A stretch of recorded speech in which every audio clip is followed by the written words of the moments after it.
Hello students, today we will discuss about question number 4 of exercise 8.2 chapter Introduction to Trigonometry. In this question we have some true false questions. The first question is sin A plus B is equals to sin A plus sin B.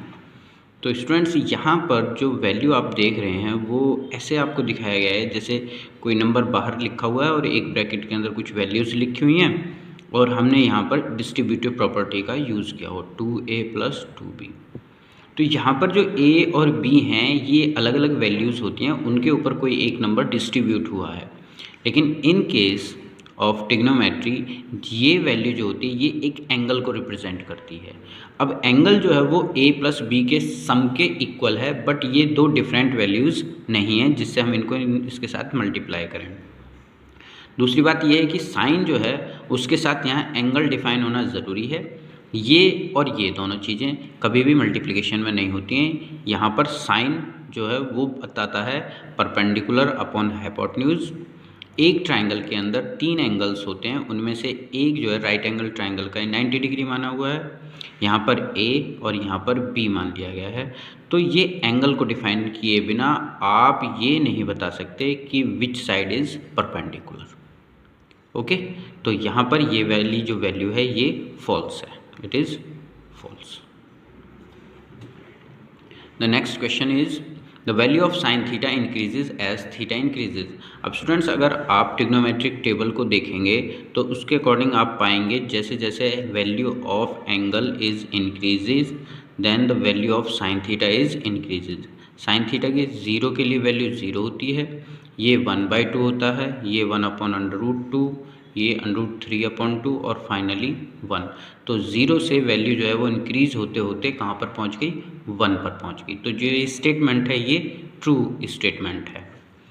अब आ जाते हैं तीसरे question पर। The third part is आपको बताना है कि cos theta increase होता है as theta increases.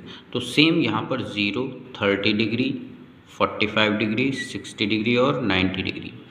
Cos theta के लिए जो वैल्यूज़ होती हैं वो just opposite to sine theta होती हैं। यहाँ पर वैल्यू जो है 1, ठीक है, इधर से 1/3/2, देन 1/√2, 1/2 एंड 0। जो वैल्यू है वो 1 से डिक्रीज़ होकर के कहाँ पर पहुँच गई, 0 पर। तो ये वाला स्टेटमेंट, इंक्रीजिंग वाला स्टेटमेंट, इसके लिए फॉल्स है। नेक्स्ट, अब देखिए यहाँ पर ये जो क्वेश्चन है ये इन दोनों की हेल्प से हम यहाँ पर सॉल्व कर सकते हैं। यहाँ पर बोला गया है sine theta is equals to cos theta for all values of theta. क्या सभी वैल्यूज़ के लिए साइन और कॉस की जो रिजल्ट्स आएंगे वो सेम होते हैं, इक्वल होते हैं? तो इसका आंसर है नो। अब कैसे, देखिए 0 डिग्री के लिए साइन की जो वैल्यू है, ये साइन के मैंने यहाँ पर रिजल्ट्स लिखे थे, तो साइन की जो वैल्यू है वो 0 होती है, कॉस की वैल्यू 1 होती है। 30 डिग्री के लिए साइन की वैल्यू 1/2 और कॉस की वैल्यू √3/2, तो ये दोनों भी इक्वल नहीं है। केवल 45 डिग्री का जो एंगल है उसके लिए दोनों की वैल्यूज़ जो हैं वो सेम होती हैं, 1/√2, 1/√2। 60 के लिए भी सेम नहीं है और 90 के लिए भी सेम नहीं है, तो आप इसका आंसर लिखेंगे false. Now the last question is cot A is not defined for A is equals to 0 degree. अगर यहाँ पर कॉट की बात की जा रही है और एंगल लिया जा रहा है 0 डिग्री, तो ये डिफाइन है या नॉट डिफाइन है, इसके बारे में पूछा गया है। तो आपने ट्रिग्नोमेट्रिक टेबल से देखा होगा कि कॉट 0 जो है वो नॉट डिफाइन होता है।